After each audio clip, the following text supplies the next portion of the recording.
on the red couch for our Mother's Day special with Nik Wallenda, king of the high wire and seventh generation of the Great Wallendas, one of the most famous circus families in the world. Nik was performing on the high wire before he was born.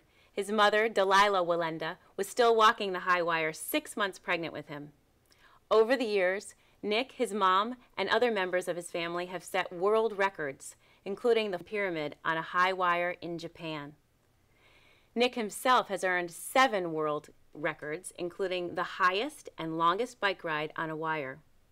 On June 15, 2012, Nik joined the ranks of legendary daredevils when he became the first person ever to walk across the roaring Niagara Falls on a 2-inch steel wire. The historic event was broadcast worldwide. By his side throughout is Nik's beautiful wife, Arindira, also a performer from circus royalty. Up next, Nik has already secured permits for a death-defying wire walk across the Grand Canyon. Nik, I am so thrilled to have you on the red couch. I'm excited to be here. Thanks for having me. I want to just say congratulations on all of your incredible feats. Thank you. And thank you for being so inspiring. Thank you. That part comes natural. Well, your mom is sort of always with you, in a sense. She is. You know, that's one of the blessings of my career is my family's always with me. My 3 children, my wife, my mother, my father, my lead engineer happens to be my uncle, and most of my riggers are my best friends. So that's one of the blessings of what I do is everybody gets to travel with me. But yes, my mom is always by my side. My mom is the one who taught me how to walk the wire from the age of 2, and it's very important to me that she's there for all of my events. Tell me about what you wear that she makes for you. Well, she makes my wire shoes, actually. The shoes that I wear are specially designed to actually grip the wire when it's wet, but actually slide on the wire when it's dry. And it has an elk skin bottom. It's almost like an Indian moccasin, and my mother happens to make them for us. Wow. How does it feel to be wearing something that she made for you whenever you're doing these incredible feats? You know, it's always nice to have that with me. I know, again, that she taught me everything that I know as far as walking the wire, and to have something that she's made for me with me at all times is always nice. So you were 2 years old when you started walking. I was. I started walking a wire 2 feet off the ground in our backyard. You know, people say, why would you start at 2? Did your parents tell you to? Well, you know, interesting story is my nephew was just spent some time with me down here in Sarasota. They actually live in Vegas, and he was down, and we were in the backyard playing on the wire. That's what we do. Everything from chicken fights on the wire as a family or just goofing off. All 3 of my children, I have a 15-year-old, 11-year-old, and a 9-year-old, all of them already walk the wire. And he saw us playing on the wire, and he climbed up on the platform, crawled up there, and started to walk across the wire. He asked me to grab his hand, and he walked across. And that's the same way that I started. I saw my parents walking and saw that they were having fun, and I wanted to be a part of it, and that's really how it all begins. So is it true that your parents threw things at you on the wire to help you learn about distractions? They did, and it's more, again, it's about distractions, exactly. Yeah. You know, it's important that I remain focused no matter what, and that training was vital for things like Niagara Falls when there's heavy mist and water roaring beneath me and that cable moving underneath me, birds flying around, so that I remain focused. They would take things like a pine cone and throw it at me as I was walking, or walk up behind me when I didn't know they were there and shake the wire, so that, again, so that I'm prepared for anything. And a lot of what I do is mental, so it's important that I'm mentally prepared. And knowing the fact that if somebody came up and shook that wire, I can stay on the wire is very important. Absolutely. Now, your great-grandfather, Karl Wallenda, I know is your hero. Yes. And very sadly, he fell to his death. He did. In Puerto Rico. He was walking between 2 buildings in 1978 in San Juan, Puerto Rico. He was 73 years old. He had a double hernia and an injured collarbone. And he started to walk across that wire. And once he got to, I think, the 2nd or 3rd stabilizer rope, he realized that the wire wasn't rigged properly. The media said that it had to do with wind, but the truth is it had nothing to do with wind. It had to do with the way the wire was rigged. The people who used to rig for him, or would generally rig for him, were not with him at the time. So he had some of the guys that were performing with him at the time set up his wire. And at 73, he wasn't very hands-on.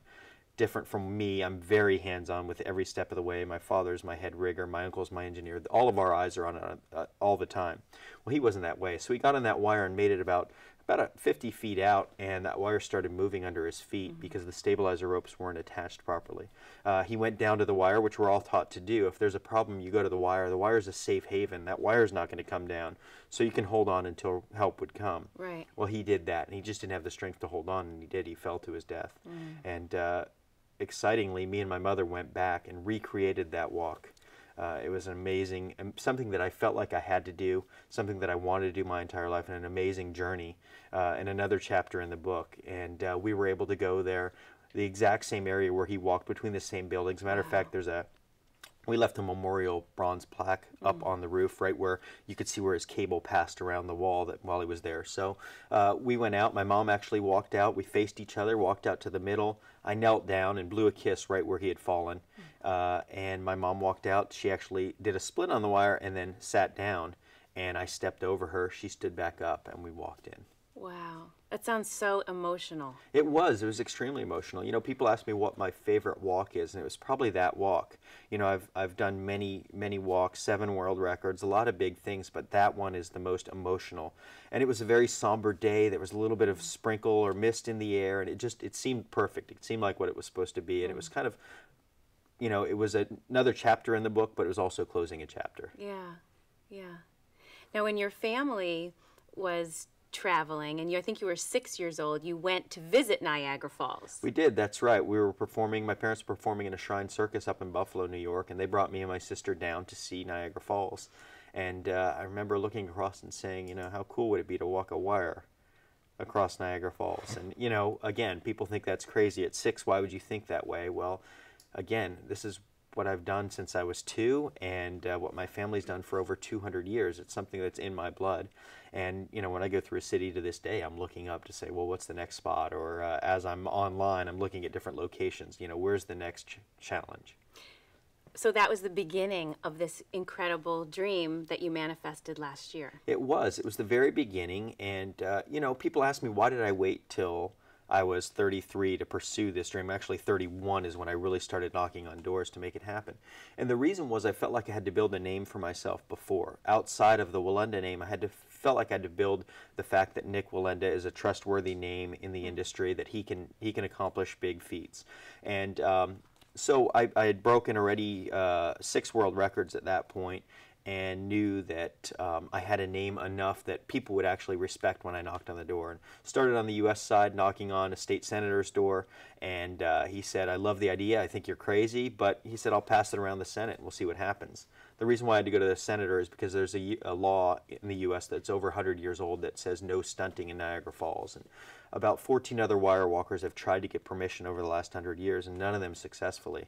And I knew that I had to go through these channels, and we had to do the same thing on the Canadian side. But being that I was a U.S. resident, I felt like I needed to reach out to the U.S. side first, and if we got any ground moving there, then I would go to the Canadian side. It was one or the other. If one said no, then the other doesn't matter at that point. So it sounded like that was almost a bigger challenge than walking across the wire, dealing with those 2 countries. Well, changing a law in the U.S. is nearly impossible. I mean, it takes an act of God, and to get that done was, you know, that alone was something that means a lot to me. The fact that my name is in the law books in the state of New York that says Nik Wallenda is exempt from that law.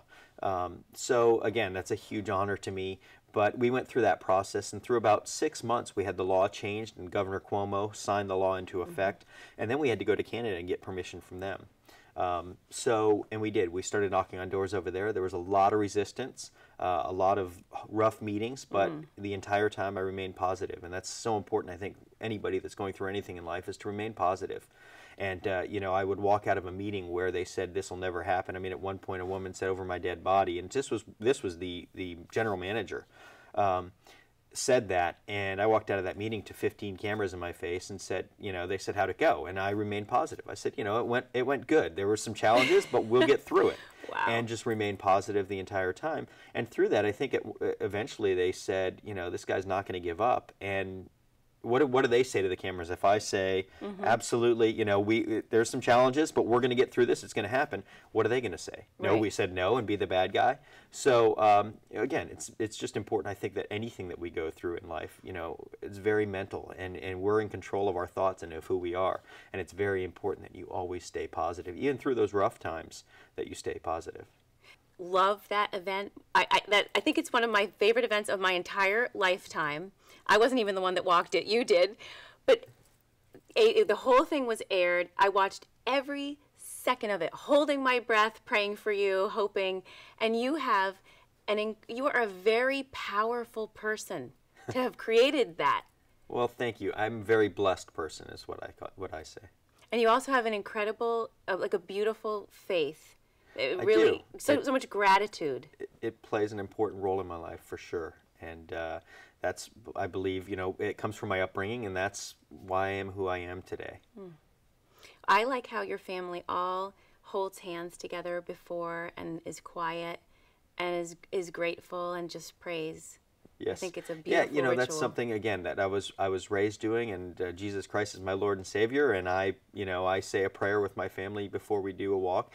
People always ask, well, are you testing God? And my answer is absolutely not. I believe that God's given me an ability to do what I do, and He's given me the ability to train for it.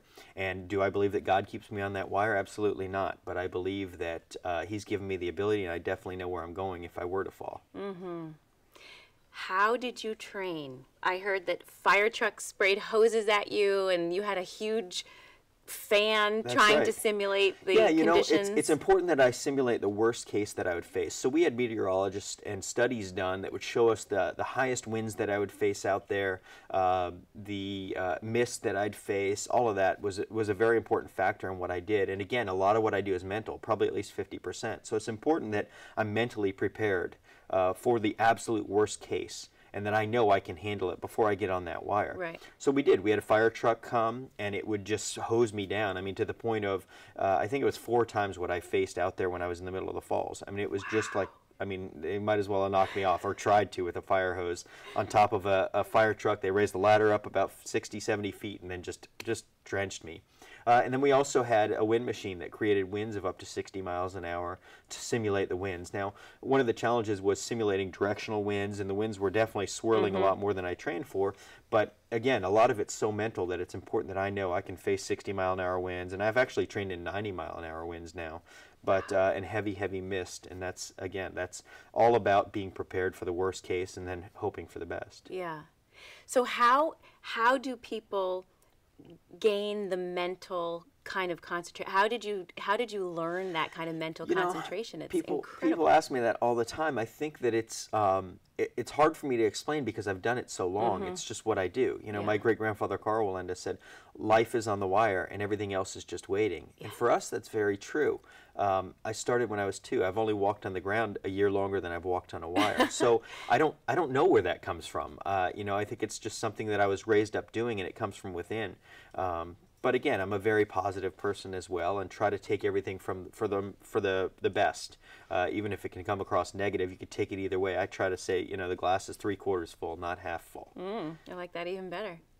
But you say to focus on the other side. That's right. It's important to focus on something solid. And, I said it after Niagara Falls, no matter what you're going through, look to the other side. Yeah. Through the challenges, it's always really rough. And when you look back, you go, wow, that was rough, but look at who I've become through all of this. And that's same with wire walking. I always focus on the other side. I need to focus on something solid. Because that wire might be moving everywhere. But if I'm focusing on that solid rock on the other side, I know that I can make it across there, and I know I can keep my balance. One of the challenges of Niagara Falls was the fact that there was nowhere to focus because there was such heavy mist I couldn't see the other side. So the mist was moving, and if I looked down, the water was moving, and the wire was moving underneath me. So there was nothing, even in my peripheral vision. Normally there's something that I can see that's solid, even if everything's moving in front of me. Right. I've walked over waterfalls before, but there's a solid piece of land. Well, because it was dark out, because of the lighting, there was nothing for me to focus on that wasn't moving. And that's where training and really experience kicked in more than anything. And isn't it true that there's something that happens in the brain, there's some sort of difference in the depth perception, like you don't have a true sense of what's where when you're looking down? Absolutely. It's it's just like if you're on the ground looking up, you can't see. A person looks that big, but really they're 6 foot tall. The same thing when you're up high and looking down. Right.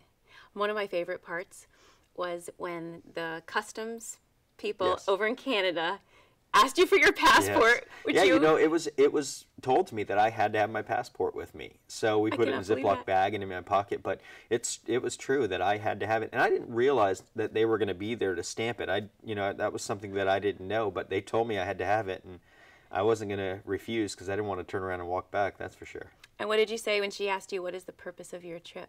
You know, my life is about inspiring people. That's what I hope people get from what I do, that they're inspired, that things that seem impossible are not impossible.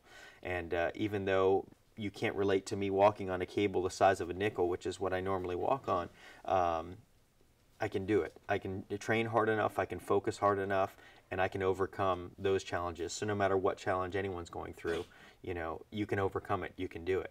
Be positive. So does all that translate into real life?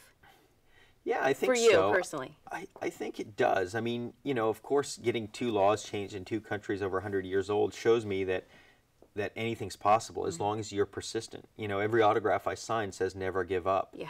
And that's really my mantra. That's who I am. Never give up, no matter what. It seems like, you know, life's impossible. There's too much that you're facing. There's these huge mountains. But you can make it to the top of Mount Everest. You just need to focus and never give up. Be persistent. And is it true that the first step onto the wire is the hardest? Yeah, absolutely. Once I'm on that wire, I know that I'm there, I'm solid, I'm ready to go. But you know, there's a lot. Again, it's a very mental thing. It's at least half mental, half physical, and probably more mental than that. So goal setting. I mean, you've achieved so many of your dreams and your goals, and I know just with Olympians and other professional athletes, it's almost like they get depressed after the event is over. But you are way far from being depressed, and you always have another goal. Is that the secret? Yeah, I think it's important. I mean, I'll be the first person in the world to walk across the Grand Canyon in June. Yeah. And I'm already working on permits to walk across the Bosphorus Strait from Europe to Asia, one continent to another. And then after that, I'm working on something else. So I'm always looking ahead to the next thing. Even though I'm still haven't completed this one, I'm working on the next one. Do you think that's part of the secret? Not feeling like, okay, this is it, now I'm done? I'm I think it's important. I mean, one of the challenges of being Olympian, of course, is there is so much competition. With what I do, I'm blessed because there's very few people in the world that do what I do. It's not like a race where somebody's always going to be faster. Although with what I do, even though there's always going to be someone better and you know, at doing what you do. That's just the way life works. Life advances. And but again, it's about focusing on the next challenge. What's the next challenge? And that's what my life's about. Is there anything that you're afraid of? I'm hoping like maybe snakes or something. You know, very, very few things. I always say I have a fear of God, and that's the only one that's important. But no, there are not many things in life that I'm afraid of. I don't like snakes per se, but I'm definitely not scared of them. Well, I would love to bring out your beautiful wife, Arundira, and talk about how you asked her to marry you. Sounds great. Let's bring her out.